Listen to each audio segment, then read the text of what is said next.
Hello, and welcome back to Alice Talks Football, and welcome back to another live Manchester United news, transfer news, and update show. Big news stories coming in today. Donnarumma has been sort of linked around Manchester United for a little bit, but I've kind of ignored it because, to be honest, I just thought it was maybe agent talk were being used to get him a move elsewhere so he can get big wages. I kind of was ignoring Donnarumma stories because I thought it was agent talk, and I thought if Onana stays, then we can't bring Donnarumma in because Onana's on 200 grand a week. Donnarumma wants 200 grand a week. You can't have two goalkeepers on 200 grand a week. It's just not how it works. Ineos wants to move away from this high wage model, but big Bomba coming in from Sully, who's a very credible source of information that gets most things right, has said that United have now held direct talks with Donnarumma. Donnarumma now, apparently, according to sources, wants the move. Things could be advancing. So big news and updates going in there. But also interesting updates coming in on Carlos Baleba. Carlos Baleba's agent doing what he can to help facilitate a move to Manchester United. Baleba also not involved in Brighton's squad today. Some people say because he's got a small knock, but that's what they said about Isak. Some people say it's because he's recovering from a knee injury. Or could there be more to it? Now, I'm not going to deep too much that Baleba wasn't involved in the Brighton squad because he did have a small issue with his knee. He has got a bit of a knock.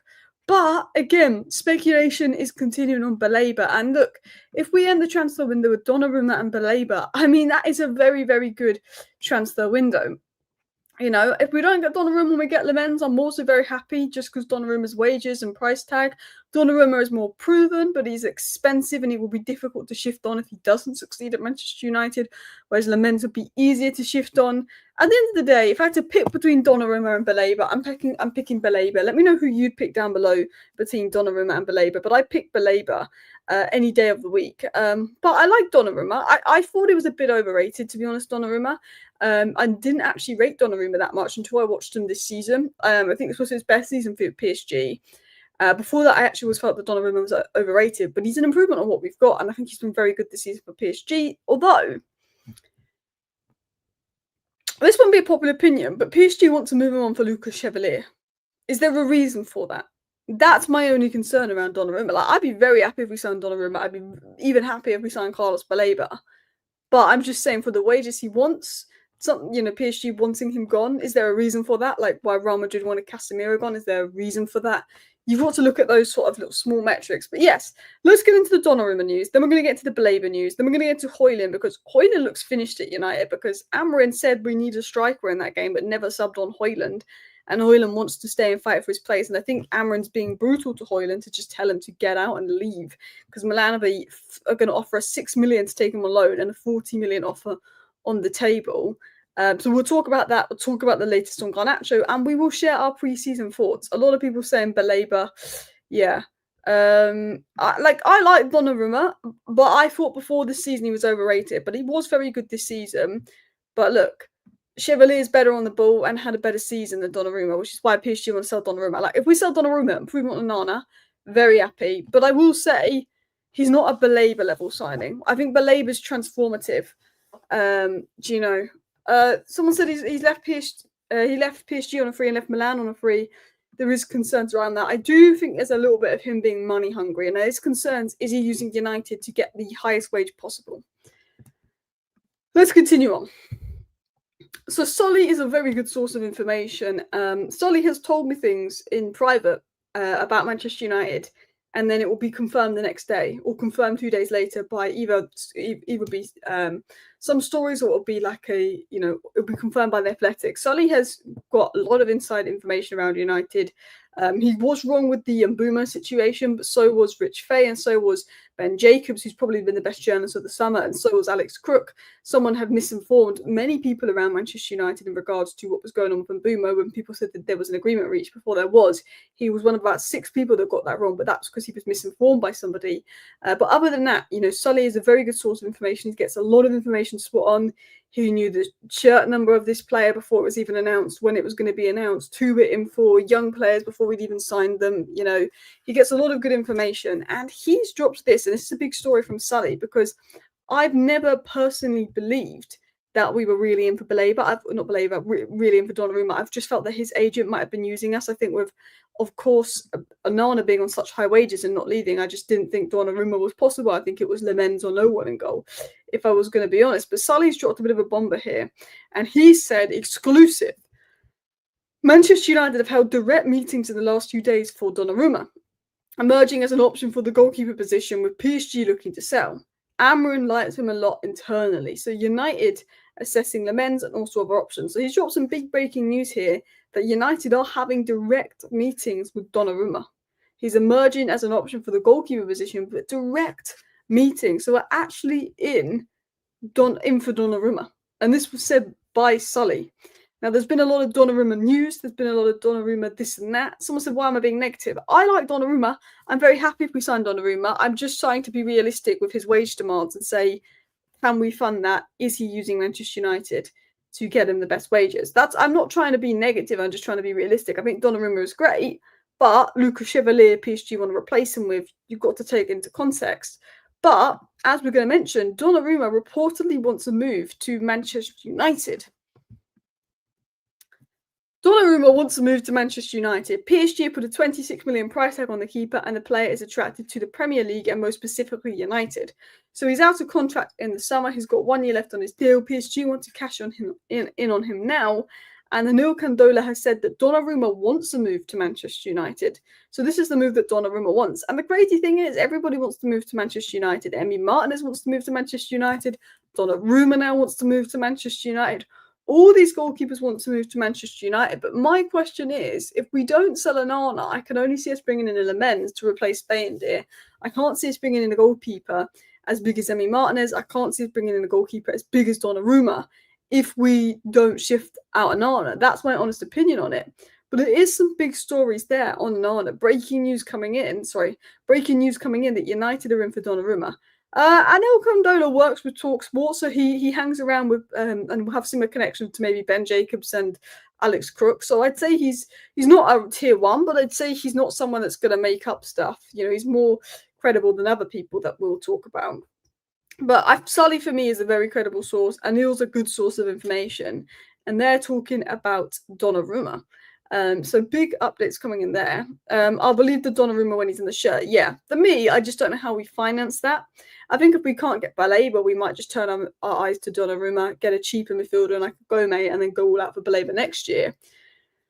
But yeah, we're going to talk about the performance today from Manchester United. There were some positives, there were some negatives, there's some areas of concern. I think you can see from that performance why Sesko and Baleba would massively be needed. We will talk about the Manchester United performance today. But 450k a week for 2 goalkeepers is madness, and that's what puts me off the Donnarumma deal. It's not me being negative; it's me being realistic as well. Yeah. Any else to cook in? Look, they might be. Let's wait and see. So let's talk about a few news stories going about. One sec. I just got my slides in the wrong order. Let me alter this. Let's talk about Baleba. And then we will talk about Hojlund, and then we will talk about the match. Okay. I've just organised the slides. Carlos Baleba's agent does not mind reducing his commission to complete a move to Manchester United. United could offer Brighton players, they might be interested in. Baleba has a strong desire to join United. Now, Andy Mitten is a very good source of information. Now, I can't find specifically where he said that Carlos Baleba's agent does not mind reducing commission to complete the move, but 5 or 6 aggregator accounts have been posting this, that apparently he said that Carlos Baleba's agent does not mind reducing his commission to complete the move. I can't find where he said this, but apparently he said that. It was also said that United could offer Brighton players that they might be interested in. Now, that's interesting because Carlos Baleba's agent is potentially willing to make a big move there to help facilitate Baleba a move to Manchester United. There's been reports coming out these last few days that Manchester United is Carlos Baleba's dream club. He wants the move. He's sort of given the green light reportedly as well. So yeah, I just realised my hat was on. I didn't even realise that for the stream. I just had my hat on. I didn't even realise that. It's because it's hot outside. But there's obviously been a lot of reports recently that Carlos Baleba wants the Manchester United move. Manchester United are talking to him. He's given an indication he wants the move. He's interested, given the green light there. It obviously is cool that Carlos Baleba wants the move, and it's cool that his agent is going to try and help Carlos Baleba get the move. But we've still got to deal with Brighton, who aren't going to be easy to deal with. We don't know if Brighton are going to lower their price tag or any of that. We still have to deal with Brighton here. But according to Andy Mitten, who is one of the best sources of information out there, Carlos Baleba's agent does not mind reducing his commission to complete a move to United. Now, I don't know where he said that, but a lot of sources saying that is what he said, and also said that United could offer Brighton players that he might be interested in, and Baleba has a strong desire to join Manchester United. So that is big news there in regards to Baleba. He wants the move. His agent is going to try and help him get his dream move. Sesko's agent obviously took a cut in commission to get Sesko to Manchester United. And interestingly, he wasn't in the squad, and it might generally be due to a knock because he does have a bit of an issue with his knee. But he was not in the Brighton squad today, which, you know, some people might speculate. I wouldn't deep it too much. I think he genuinely does have a knock. But he's not in the Brighton squad. Apparently, personal terms will not be an issue. He wants the Manchester United move. It will be interesting. It will be interesting there. Bear with me a sec. I'm trying to see if I can find what I'm looking for. Okay, I can't find what I'm looking for, but it doesn't matter. Manchester United going in for Baleba, even if we don't get him, fills me with confidence because at least we're looking at the right players. Exactly. Do you know what? At the end of the day, I want Baleba. I want us to sign Baleba. I don't know if we'll be able to get him. It'll be a difficult deal to do. But the fact that Baleba's the midfielder that we're in for, it fills me with more confidence because I just think that, like, for me, that's who we need. We need Carlos Baleba. He's the perfect midfielder. If we'd have gone in for Palinha or we'd have gone in for Edison, I would have concerns because that's not the midfielder we need. The fact that we're in for Baleba, it gives me confidence that Ineos do know what we need and Ineos do know what this squad needs. It gives me confidence of that. Do you know what I mean? The reported price for Baleba is £104 million, which is a lot of money. Interestingly, I want to get something up on the screen, actually. I want to get something up on the screen here. So the breaking news is that United are actually in for Donnarumma, which is quite a big story, that. But I saw something, and Carlos Baleba's agent might help facilitate the move, but I saw something here. And this is, let me get up here. Let me share my screen. How could we finance this? How could we do this? How could Manchester United potentially finance this? And this is here. I don't know. Let me zoom in on this, actually. That might be better. So this is United Active's work, so credit to them. They've done a few calculations. And if we buy Baleba for 100 million and Donnarumma for 26 million, we're looking at 116 to 130 million. If we can get 40 to 50 million for Garnacho, 20 to 25 million for Anthony, 15 to 17 million for Sancho, and a loan fee with Hojlund, obligation to buy, it could cover these deals. Of course, you've got to take into account the book value, and we might not actually be making that much in profit. But on top of the wages saved and everything like that, we could do the deal. Now, I think Donnarumma, because his wages are so high, it's difficult to say that doing that would cover the Donnarumma wages because we've also got to take into account wages with expenditure, and Donnarumma's wages will be very high. But the wages we're going to save with Sancho, Anthony, and Rashford all leaving is crazy. Casemiro is going to leave at the end of the year, end of the season, sorry, and that's going to save up 18 million a year as well, which gives us a lot more to spend and invest. At the moment, Brighton have not stated a fee. Apparently, it's 104 million, but it could change. It could change. Apparently, Brighton want 104 million. Yes, I've got the Arsenal game on in the background. Well, I'm going to turn it on in the background in 2 minutes because I'm going to keep an eye on the Arsenal game today. The reason I'm keeping an eye on the Arsenal game today is because we play them first game of the season. I want to see how they do. So I am going to be watching the Arsenal game, actually. If I maybe put it on here in the background, because it'd be interesting to keep an eye on to see how Arsenal do in this game. What is Arsenal's lineup, actually? I'm just thinking Arsenal is the first game of the season, so let me just check what their lineup is for the game, because this might give us an indication of how they're going to line up versus us. So they've got David Raya in goal, Calafiori and Timber as the fullbacks. Gabriel's back, so that's a big boost, because I didn't know if he'd be fit for the first game of the season. So they've got the best back four, which is solid defensively. They've got Declan Rice, Subamende, and Odegaard midfield three, and Gyökeres, Saka, Martinelli. So Arsenal playing what is their strongest squad. I think the only weak player in that Arsenal squad is Martinelli. Like Subamende and Rice is a good pivot. Gyökeres and Saka are good players. Odegaard was crap last season, but a good player. Calafiore. Yeah, Arsenal got a very good starting lineup. I'm a little bit worried. They've got Mascara on the bench, Ben White on the bench, and Madueke to come off the bench, Wanyeri on the bench. They've got no Dalman today. But Arsenal going with their strongest lineup, so I will keep an eye on that match. I watched the Tottenham game, and Arsenal weren't great in that game, to be honest. But yeah, we're going to talk about the midfield. This is why we're talking about Baleba. Our midfield is getting ran through with Pedro. Who's Pedro? We don't have a midfielder called Pedro, mate. Do we? Our midfield's getting ran through with, I think you meant Bruno. Baleba's worse, but would be better for us. Baleba's, for me, who we need. He's one of the best athletic players. He's the closest to Yaya Toure in terms of athletic traits. If you watch the game today, you'll know we need a midfielder. We need Donnarumma, a centre-back, Baleba, and a goalmate. I think, for me, you end the season with Baleba and a goalkeeper. We go into next season needing a central centre-back that can step up, needing another midfielder because Casemiro will leave for depth, and maybe a wing-back. And then I think the team is almost complete. But there is concerns of the lack of creativity. Amarin has. If Amarin gets Baleba, Sesko, Cunha, and Mbeumo in the door, there will not be any more excuses for Manchester United not being able to score goals. Thank you for the super chat. There will not be any excuses for it. The game wasn't great today. Do you want to talk about the game today, or should we talk about Hojlund? Well, Hojlund relates to the game today. Let's get into the Hojlund news, and then we will talk about the game today. Because, yeah, as you said, the game today was not great. So Ruben Amorim said after the game, at times we struggled. Without the reference as a striker, we have a new striker now. So saying we struggled without having a striker today, but at least we have a new striker now. Hojlund was sat on the bench for 90 minutes. He said this when he had Hojlund on the bench. He said we struggled without striker, but at least we've got a new one coming in. Completely ignores the fact that Hojlund is strikers on the bench. I mean, that tells you everything you need to know about Hojlund. That tells you everything you need to know about Hojlund. Look, Mason Mount I thought was actually good today. He doesn't suit the role. He's not going to be asked to play that role when Sesko's in. But Mason Mount is a decent player. It's a shame Zirkzee isn't fit. Mason Mount did quite well in elements today, but he just didn't suit the role. You could see that we clearly needed Sesko there. But that's brutal. That is absolutely brutal from Ruben Amorim, because Hojlund was there on the bench. And that just tells you, Hojlund, adios. They're telling Hojlund wants to stay and fight for his place. And this is Amorim saying to Hojlund, I ain't going to play you. I've got alternatives. And Mbeumo, Cunha, Mason Mount, Bruno, Zirkzee can all play centrally. Do you know what I mean?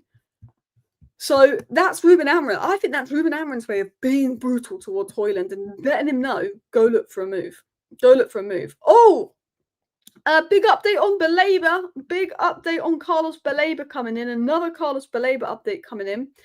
We will talk about Hojlund. We will talk about the game today. But I was just scrolling through Twitter to see if we were getting any news updates coming in. And Rob Dawson has apparently said, and I'll zoom in here, that deals for Garnacho and Hojlund could bring in nearly 100 million for United, boosting their move for Carlos Baleba.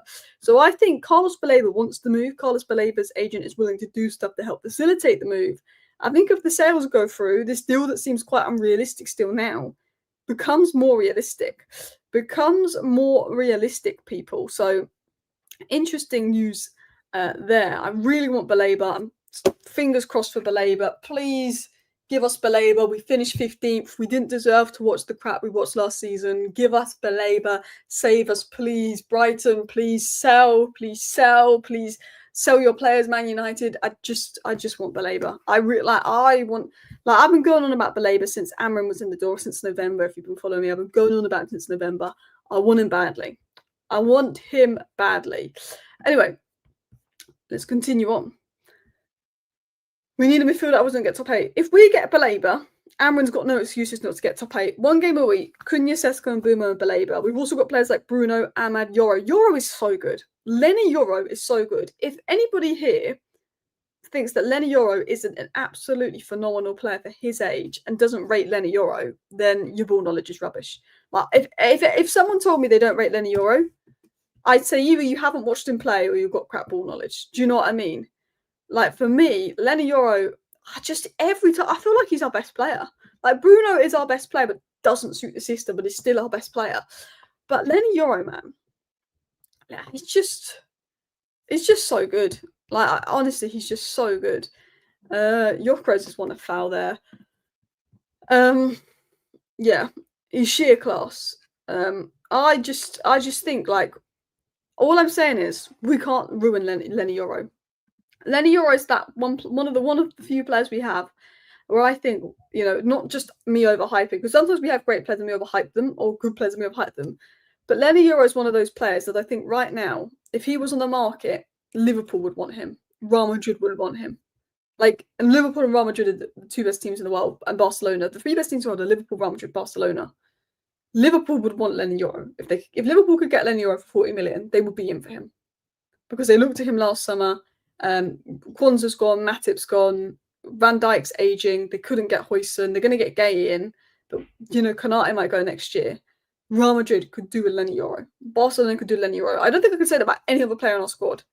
I don't think I could say about any other player in our squad, but I think that all the top clubs would look at Lenny Yoro if he was on the market. I just worry that we'll ruin him, but he's Rio reincarnated. He's Rio reincarnated.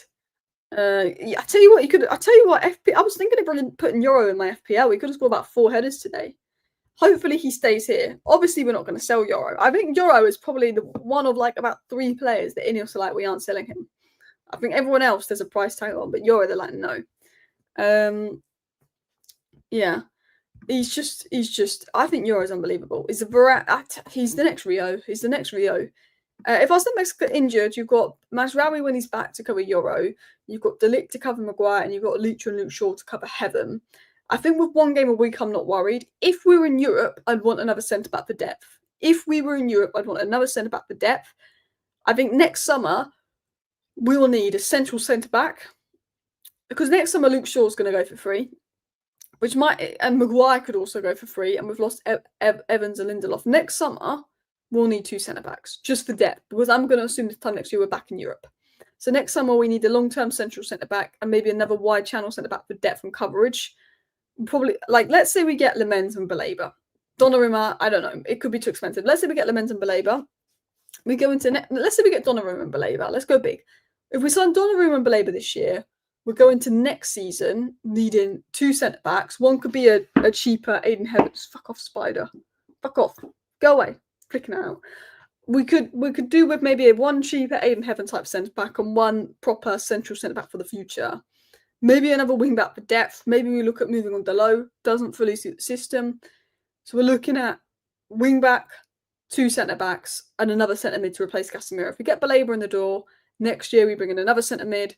We bring in 2 centre backs, bring in a wing back. That's what I think we'd need next year. And then I think we'd be complete. But it depends how Sesko does and Cunha does and Mbeumo does and how they all settle in. Yeah. Luke Shaw has 2 years. Luke Shaw has 2 years left. Oh, you're joking. Are you sure it's not 1 year of an option to extend? Luke Shaw contract. When does Luke Shaw's contract? 2027. We gave him a 4-year contract. We gave him a 4-year contract in 2023. And since we gave him a 4-year contract, he's probably started about 10 games for us. We gave him a 4-year contract in 2023, and he started like he's probably started about 10 games since in the league. 4 years. On 200 grand a week.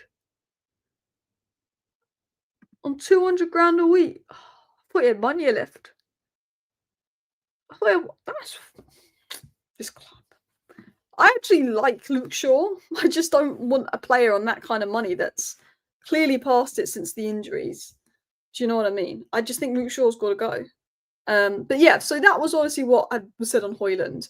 Matteo, is it Matteo? Is it Mate? I think it's Matteo Moretto said,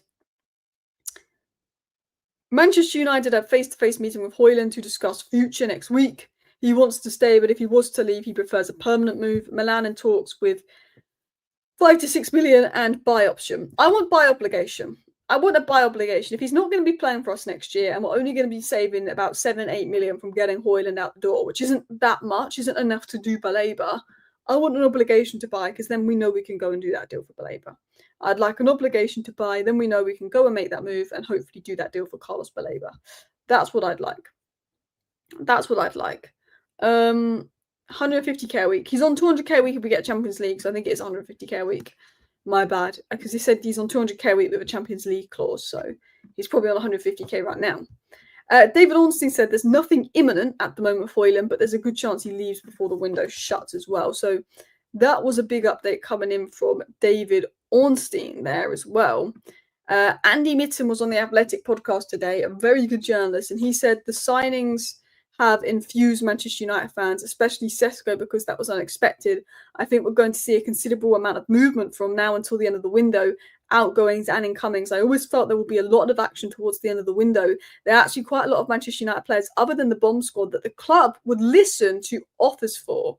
There's interest in a lot of Manchester United players, and sometimes it takes the season to start for a player to realise they aren't really going to feature and change their outlook on leaving. So that was a big thing that was said by Andy Mitten today on the Manchester United podcast, The Athletic. I think he's talking about Hojlund when there's players that want to stay, but then they realise at the start of the season when they're not going to play a lot, they change their mind and end up leaving. So I think that's at Hojlund. I think Sancho, Anthony, Malacia, there's expected to be movement on with them there. There's expected to be movement with Garnacho. But he said there's some players that Man United are attracting interest for that they may sell. I think if someone gave us a big bid for Dalot, we'd consider it. If someone gave us a big bid for a couple of players in the squad, Casemiro, we'd accept. You know, there is players in the squad that United, Hojlund, for example, United would be willing to sell on. But Andy Mitten, who gets a lot of inside information and is very well informed, is saying he expects a lot of movement on incomings and outgoings. He expects a lot to happen, which is absolutely huge news coming in there. Saka's having a good game, I tell you that. Saka's having a very good game for Arsenal. Dorgu's got to watch out. Dorgu's got to watch out for that. But deals for both Garnacho and Hojlund could raise funds for Baleba. So interesting stories and updates coming in there. Yeah, Arsenal are looking a bit sharper in this preseason friendly, guys. They're looking a little bit sharper.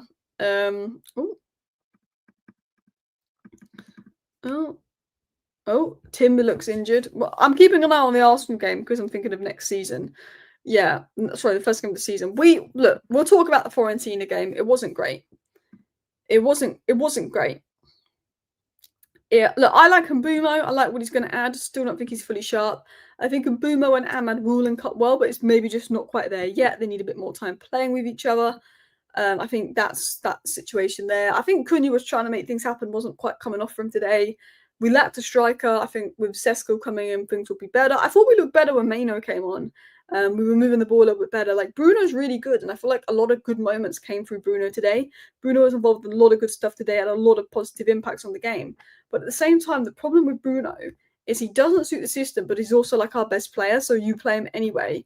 But we need, like, the midfield just didn't work as a collective. Despite Bruno, I think, having a good game, the midfield just doesn't work. I can't explain it.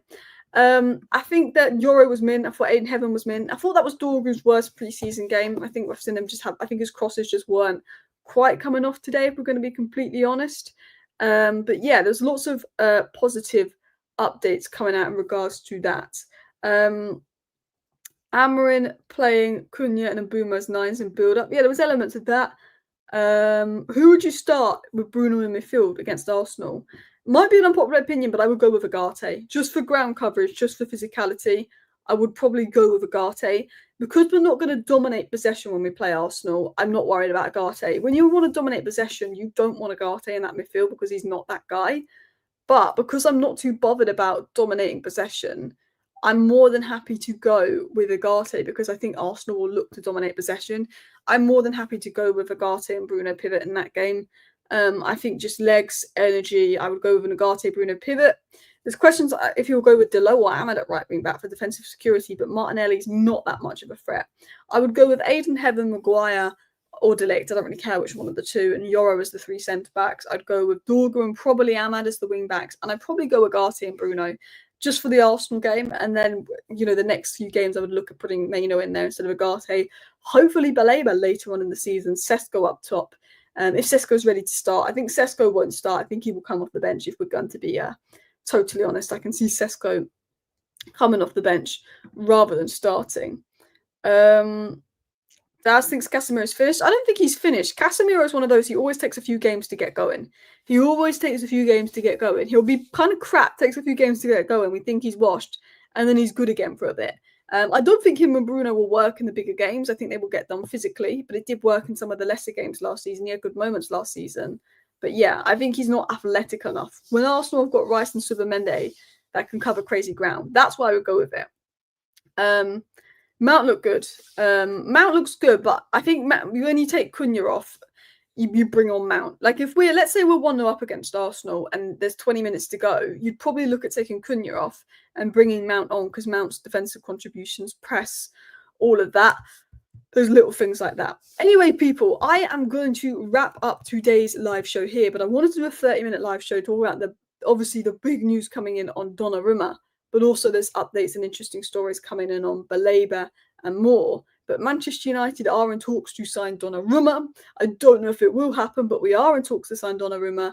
There's some big advancements on Carlos Baleba to Manchester United as well, his agent willing to do stuff to help facilitate the move. So it'll be interesting to see what happens there. But thank you everyone for watching today's video. I will be back tonight with a 10-minute roundup, keeping you up to date on all the latest news. So all the news will be rounded up in 10 minutes. I'm going to go watch the Arsenal game and hate watch on them now. See you next time. Bye.